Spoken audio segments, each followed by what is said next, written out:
Hello friends, welcome to Ratan tutorial YouTube channel. जैसे कि मैंने पिछली वीडियो पार्ट 1 में हेलोल्केन हेलोअरीन की प्रेपरेशन की बात की थी।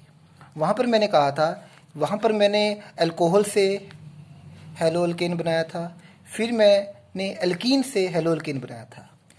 और मैंने कहा था इन अल्कीन के केस में अनसिमेट्रिकल जब अल्कीन होता है, जब अनसिमेट्रिकल अल्कीन में हम HBr ऐड करते हैं तो मार्कोनिकोव रूल लगता है। मीन्स पॉजिटिव पार्ट वहाँ जाता है जहाँ हाइड्रोजन ज़्यादा होते हैं, नेगेटिव पार्ट वहाँ जाता है जहाँ हाइड्रोजन कम होते हैं। और यही अगर हम HBr ऐड करें इन प्रेजेंस ऑफ पेरोक्साइड, याद रखिए जो पेरोक्साइड है वो सिर्फ HBr के केस में अप्लाई होता है। अगर आपका HI हो, HCl हो तो ओनली मार्कोनिकोव रूल लगता है, और HBr हो और पेरोक्साइड हो तो एंटी मार्कोनिकोव रूल लगता है। तो याद रखिए HBr के केस में ही सिर्फ पेरोक्साइड का इफेक्ट देखा जाता है, मतलब एंटी मार्कोनिकोव एडिशन होती है। तो इसमें क्या होता है, पॉजिटिव पार्ट वहाँ जाता है जहाँ हाइड्रोजन कम होते हैं, नेगेटिव पार्ट वहाँ जाता है जहाँ हाइड्रोजन ज़्यादा होते हैं। तो मार्कोनिकोव और एंटी मार्कोनिकोव रूल अनसिमेट्रिकल के केस में लगता है, और HBr के केस में एंटी मार्कोनिकोव अप्लाई होता है। नहीं तो चाहे HI हो चाहे HCl हो, हमेशा मार्कोनिकोव रूल से ही एडिशन होती है। ये हमने पिछली वीडियो में डिस्कस किया था। इस वीडियो में हम ये डिस्कस करेंगे आप अलाइलिक हैलाइड कैसे बनाएंगे। अलाइलिक हैलाइड बनाने के लिए हमें पता है कि this is our allylic, this is our allyl. मैंने पिछली वीडियो में बताया था ये हमारा अलाइल पार्ट होता है। अब हमने अलाइल पोजीशन पर हाइड्रोजन को लगाना है तो it is our allylic halide.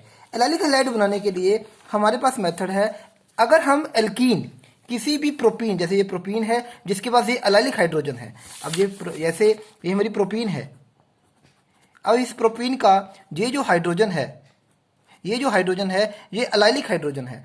अगर इस अलाइलिक हाइड्रोजन की जगह मुझे हेलोजन को लगाना है, इस अलाइलिक हाइड्रोजन की जगह मुझे अगर यहाँ हेलोजन को लगाना है तो इसके लिए मेथड है, हम एल्कीन को क्लोरीन या bromine at high temperature heat करते हैं एट 773 केल्विन। तो आपका जो अलाइलिक हाइड्रोजन है वो हेलोजन से रिप्लेस हो जाता है, सब्स्टिट्यूट हो जाता है। जैसे ये आपका अलाइलिक हाइड्रोजन है, इसकी आपने रिएक्शन की chlorine in presence of 773 kelvin, तो आपके इस अलाइलिक हाइड्रोजन की जगह क्लोरीन लग गया।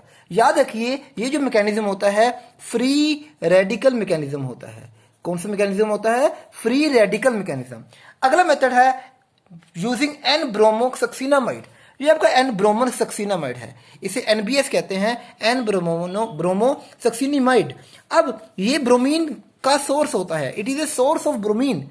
अब अगर हम किसी भी प्रोपीन की रिएक्शन और प्रोपीन की अलाइलिक पोजीशन पर अगर आप ब्रोमीन लगाना चाहते हो तो आप NBS ऐड कीजिए इन प्रेजेंस ऑफ लाइट, तो आपकी अलाइलिक हाइड्रोजन की जगह ब्रोमीन रिप्लेस हो जाएगा। तो ये भी अलाइलिक पोजीशन पर हेलोजन लगाने का एक मेथड है। तो इन दोनों मेथड से हम अलाइलिक हैलाइड बनाने का, it is a method for the preparation of allylic halide. तो it is a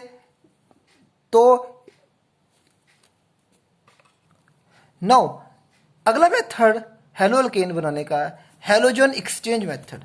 halogen exchange में हम हेलोजन की जगह ही हेलोजन लगाएंगे। जैसे ये RX है, इस RX में मान लो ये Cl है, जो ब्रोमीन है, हम इसकी जगह आयोडीन लगाएंगे तो हेलोजन मतलब इसमें हेलोजन को हेलोजन रिप्लेस करेगा, इसलिए ये हेलोजन एक्सचेंज मेथड है। इसमें पहले रिएक्शन है फिनक्लेस्टिन रिएक्शन। फिनक्लेस्टिन में क्या है, अगर आपका कोई क्लोरो ब्रोमो हेलोल्केन है, अगर हम उसमें NaI सोडियम आयोडाइड ऐड करें तो यहाँ आयोडाइड एज ए न्यूक्लियोफाइल काम करेगा। तो ये न्यूक्लियोफाइल इस कार्बन पे अटैक करेगा और इस हेलोजन की जगह आयोडीन लग जाएगा। मींस हम क्लोरीन और ब्रोमीन को आयोडीन से रिप्लेस कर सकते हैं। तो ये हेलोजन एक्सचेंज मेथड है। तो याद रखिए फिनक्लेस्टिन रिएक्शन आइडो एल्केन बनाने के काम आता है। हम क्लोरोफ्लोरो को हेलोल्केन को आइडो एल्केन में चेंज कर सकते हैं।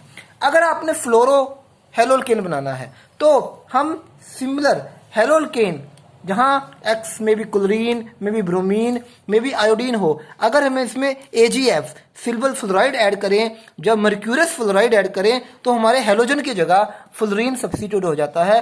तो it is a halogen exchange, यहाँ पर एक हेलोजन दूसरे हेलोजन को क्या कर रहा है, रिप्लेस। तो ये वेरी वेरी इंपॉर्टेंट रिएक्शन है, जिसमें अगर आपने हेलोजन की जगह किसी और हेलोजन की जगह आयोडीन को लगाना है तो आप फिनकेलस्टीन रिएक्शन करेंगे। अगर आपने किसी क्लोरोब्रोमो आयोडो की जगह फ्लोरीन लगाना है तो आप स्वार्ट्ज रिएक्शन का इस्तेमाल करेंगे। नेक्स्ट है from silver salt of carboxylic acid. इस रिएक्शन को हम हुंस-डिकर रिएक्शन भी कहते हैं। हुंस-डिकर में क्या है, आपका सिल्वर साल्ट ऑफ कार्बोक्सिलिक है, हमें पता है ये आपका कार्बोक्सिलिक एसिड होता है, it is our carboxylic acid. अगर इसके कार्बोक्सिलिक एसिड के हाइड्रोजन की जगह मैं सिल्वर लगा दूं तो ये आपका silver salt of carboxylic acid होगा। जैसे इसका नाम है silver acetate, it is silver, it is acetate, so it is silver, it is acetate, so it is silver acetate. हम इसमें ब्रोमीन ऐड करेंगे और किसकी प्रेजेंस में, CCl4। CCl4 मैंने पहले भी बताया था, CCl4 ब्रोमीन को डिसोल्व करने में हेल्प करता है। होता क्या है, ये रिएक्शन फ्री रेडिकल मैकेनिज्म से होती है, वेरी वेरी इंपॉर्टेंट। ये जेई में पूछा गया है कि ये रिएक्शन किस मैकेनिज्म से होती है, तो ये रिएक्शन फ्री रेडिकल मैकेनिज्म से होती है। इसमें होगा, याद करने का तरीका क्या है, यहां से कार्बन डाइऑक्साइड बाहर चले जाएगी, CO2 बाहर चले जाएगी, एक ब्रोमीन इस R के साथ लग जाएगा, आपका ब्रोमो अल्केन बन जाएगा और एक ब्रोमीन सिल्वर के साथ निकल जाएगा। तो इस तरह से आपका ये मेथड है हेलो अल्केन, मींस ये method generally for bromo alkane बनाने के लिए ही यूज किया जाता है। इसमें क्लोरोफ्लोरोआइडो ज़्यादा अमाउंट में नहीं बनते, तो ये मेथड जनरली हम ब्रोमो अल्केन बनाने में ही इस्तेमाल करते हैं। नेक्स्ट है फ्रॉम अल्केन। अगर हमने अल्केन से अगर हम अल्केन, जैसे आपको पता है ये अल्केन है, अल्केन की हम हेलोजिनेशन करें, हेलोजिनेशन भी हेलो अल्केन बनाने का एक मेथड है। इसमें आपको पता है जैसे chlorination, halogenation in presence of light करेंगे, तो लाइट की प्रेजेंस में ये रिएक्शन फ्री रेडिकल मैकेनिज्म से होगी और आपकी किसी हाइड्रोजन की जगह क्या लग जाएगा, क्लोरीन लग जाएगा। जैसे हम इट इज ए क्लोरीनेशन, ये आपका प्रोपेन है, प्रोपेन में हमने लाइट ऐड की in presence of UV light, chlorine add की, तो आपके हाइड्रोजन की जगह क्लोरीन सब्स्टिट्यूशन होगी। अब यहाँ पर दो तरह के हाइड्रोजन है, it is a 1 degree hydrogen, it is a 2 degree hydrogen. तो याद रखिए 2 degree is more reactive than 1 degree. तो अगर यहाँ पर बनेगा, अगर ये वाला H रिप्लेस होगा तो ये वाला प्रोडक्ट बनेगा, अगर ये वाला H रिप्लेस होगा तो ये वाला प्रोडक्ट बनेगा, इसकी अमाउंट ज्यादा होगी। तो याद रखिए 3 degree hydrogen is more active than 2 degree, 2 degree is more active than 1 degree. But ये मेथड अच्छा मेथड नहीं है, क्यों, बिकॉज इसमें mixture of product are formed, इसमें इन दोनों का मिक्सचर बनेगा, इन दोनों को सेपरेट करना मुश्किल होगा। So it is not a best method for the preparation. So next video में हम हेलो अरीन की प्रिपरेशन करेंगे। Thank you.